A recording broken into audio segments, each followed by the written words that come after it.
What's up, guys? What is the greatest of all time? Who is the greatest of all time? How do you discern who is the greatest of all time? This is a response video to Matt Garska's video he made. I'm going to put it in the caption below. Real quick, though. Last time I did a video like this, I was in like some sort of a GMC truck, and now I'm in a fucking Alfa Romeo. I am so blessed. I feel so fucking good.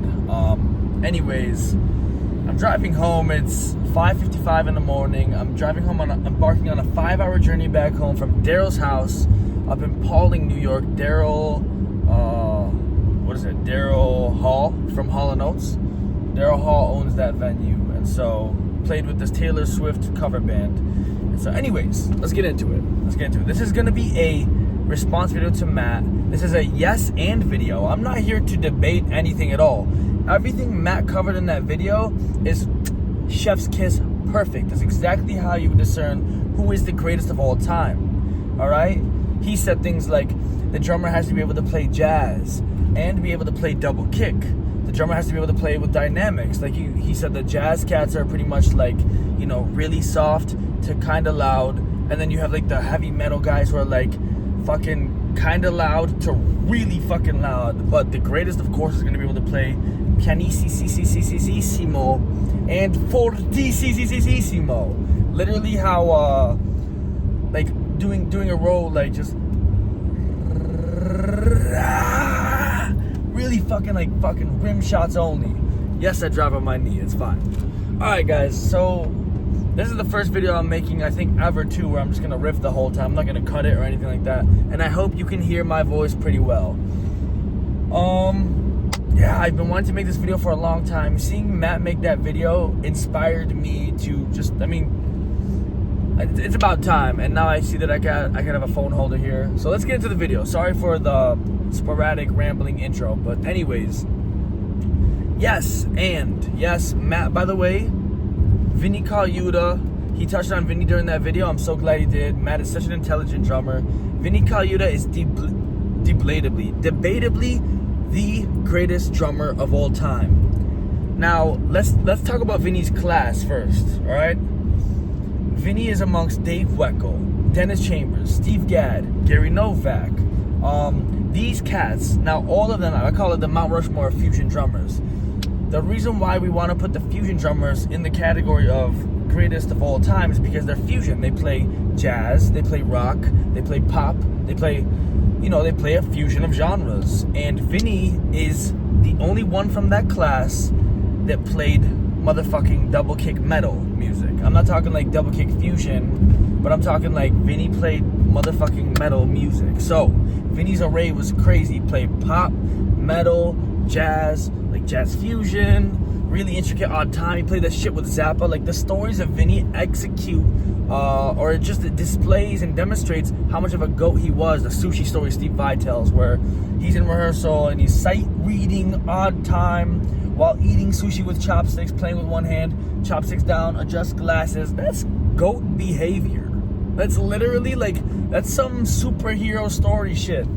So that's amazing. And then also I want to add on to that as a response to Matt. Like, Matt is such an intellectual drummer. He's one of my favorites. If you guys know me, you know that. A lot of my phrases and influence comes from Matt Garstka, and he is debatably the modern Vinnie, you could say, because Matt is another one with a huge array of genres that he can play, and his double kick patterns. Like in that video, he goes over like cool, intricate patterns, not just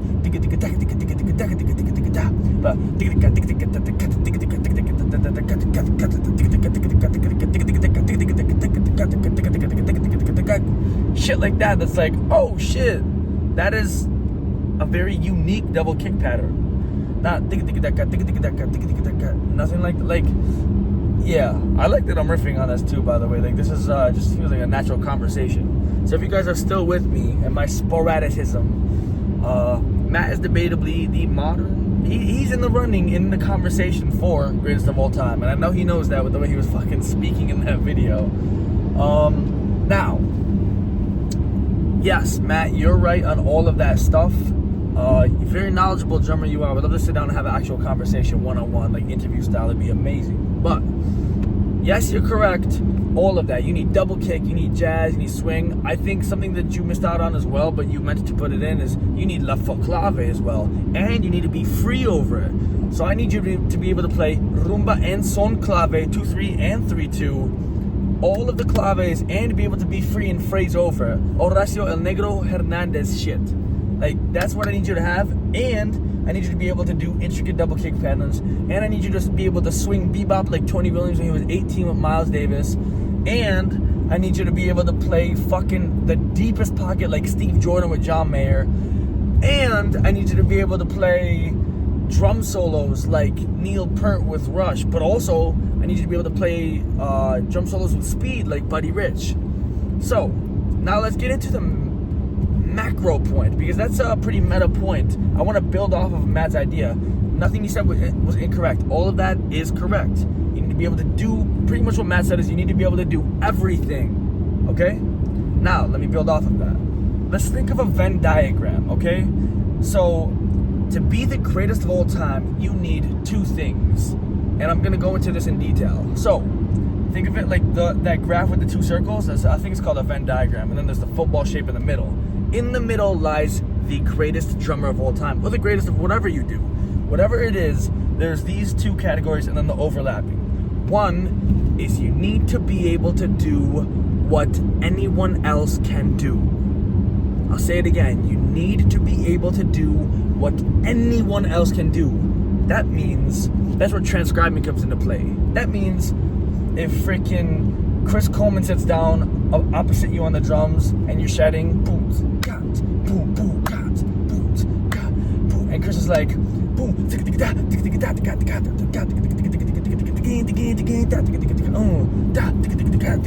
like, and you come around, you need to be able to do that. And then freaking Mike Mitchell comes in and sits after him, and so Mike goes around the kit and he's like,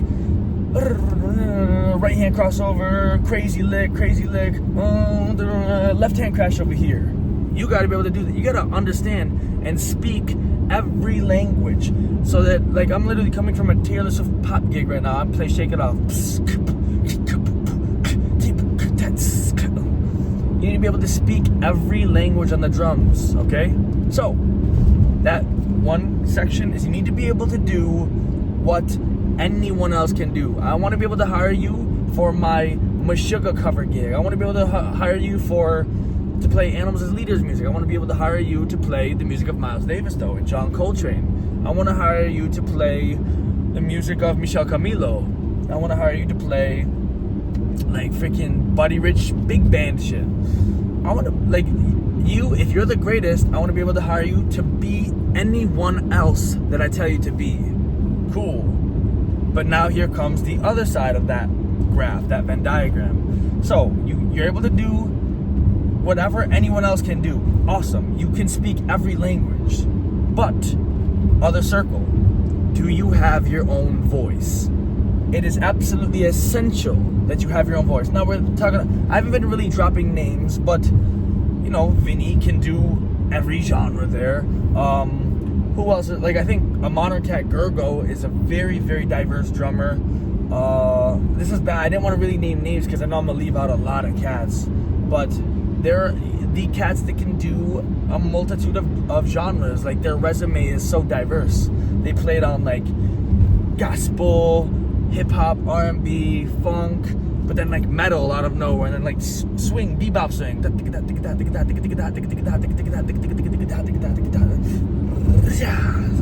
Like, you need to be able to have that vocabulary. Other side, like I said, you need your own voice, your distinct voice. So, this is cats, like, this is easier to name. Some modern cats. JD Beck, very distinct sound. He has his sound. Yusuf Days, very distinct. Nate Smith, these grooves are very recognizable. Mike Mitchell, his phrasing. My boy Andy Prado, he has incredible phrasing that's very distinct. Very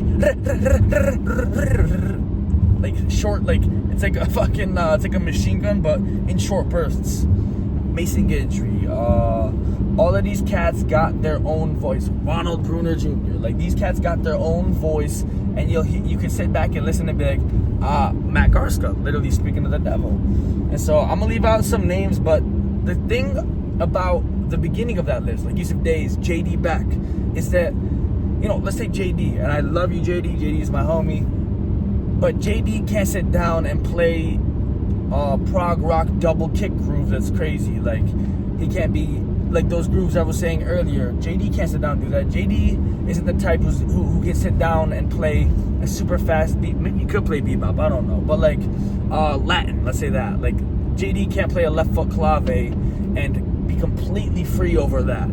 JD does what JD does, so JD's right there in that circle of the Venn diagram. And then you got cats who are like a lot of the studio cats, the session cats. And I hope these bumps aren't fucking up my voice, by the way, but these session cats, they can be other people.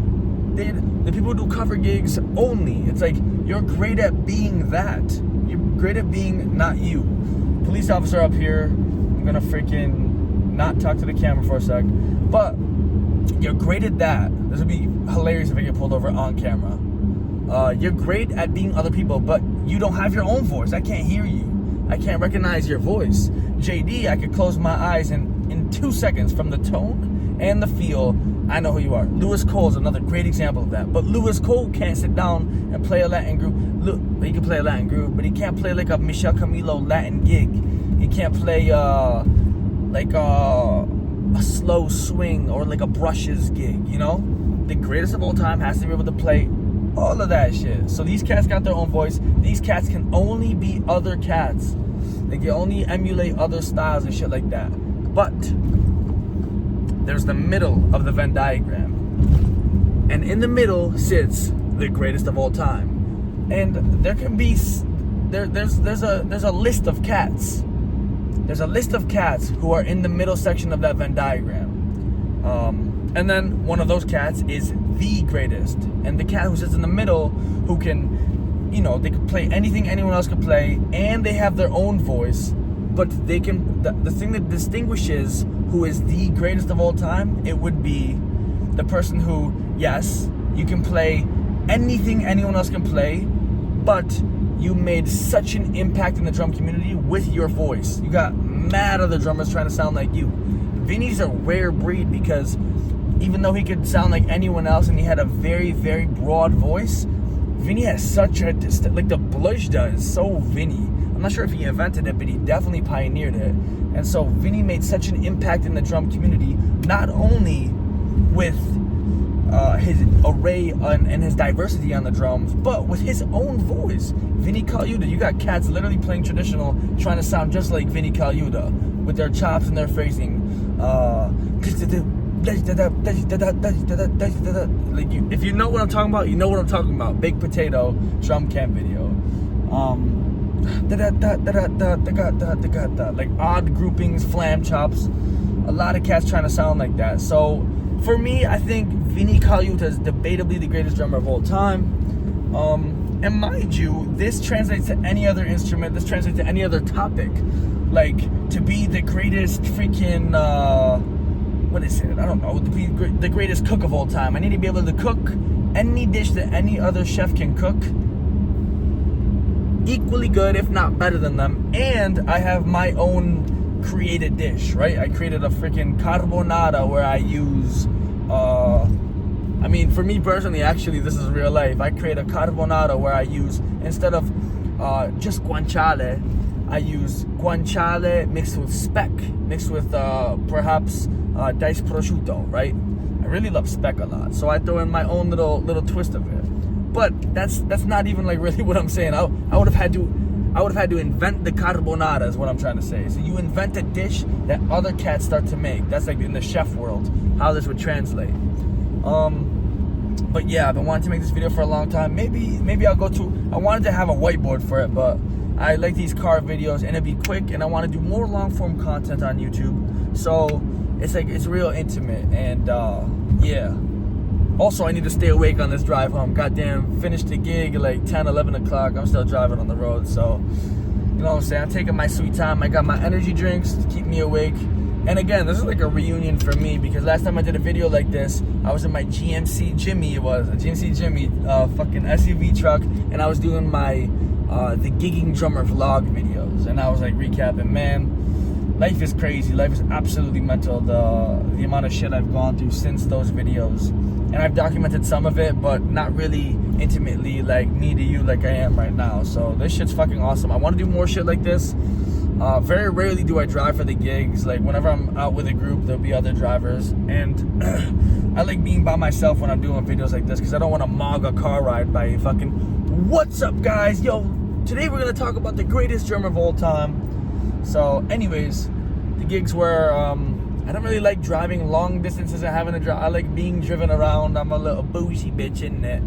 But, you know, the positive side of this kind of stuff is I can film videos like this. So, let me know if you want to see more videos like this. Matt Garstka.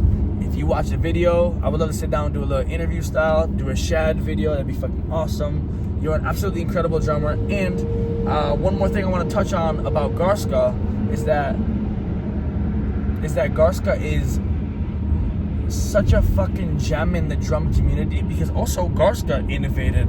He has his own voice, and he can emulate other voices as well. But beside that, what I really appreciate about Garstka is the psychology, the insight. This motherfucker, he's quoting Taoist quotes or Zen Buddhist quotes.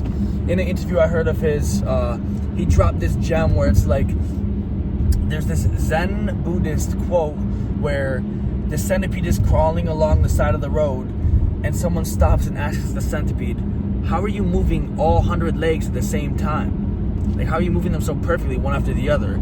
And once the centipede is asked that question, it is stunned and can't move, because now it's thinking about what it's doing too much. Because when we become the greatest, when we become our greatest version of ourselves, meaning you get into the flow state, Wu Wei. When you get into Wu Wei, your mind's blank, you're not thinking. But if I go, how'd you do that one chop in the middle there? You're just, or if you're in the middle of a gig and you're playing a pocket, even a simple pocket, and you're thinking like, when's that hi-hat roll come in? And you can't be the greatest version of yourself. So I just love the gems like that and the psychology. That for me is a big part of who's the greatest drummer as well.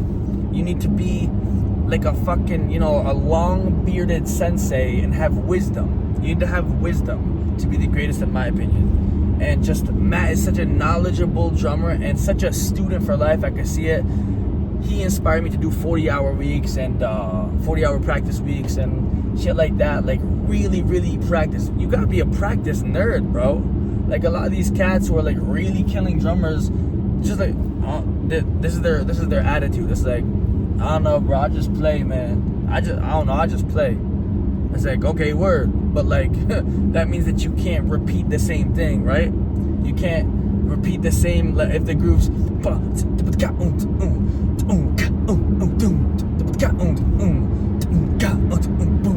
can you do that for 4 minutes straight? You know what I'm saying? So like, and there's beauty to both sides of the coin, you know what I'm saying? But the greatest has to be able to do both sides of the coin. Anyways, thank you, Matt, for everything you do to the drum community. Thank you for the inspiration. Thank you for making videos like that for generations to come, we're going to look back at that video and say, okay, cool, that's an interesting perspective. And I hope this video does the same thing, and I look forward to making more videos like this soon. If you guys watch this whole video, I love you. Thank you guys for the support. And without further ado, until the next video, and I want to make more videos like this. Until that next video, keep drumming. Peace.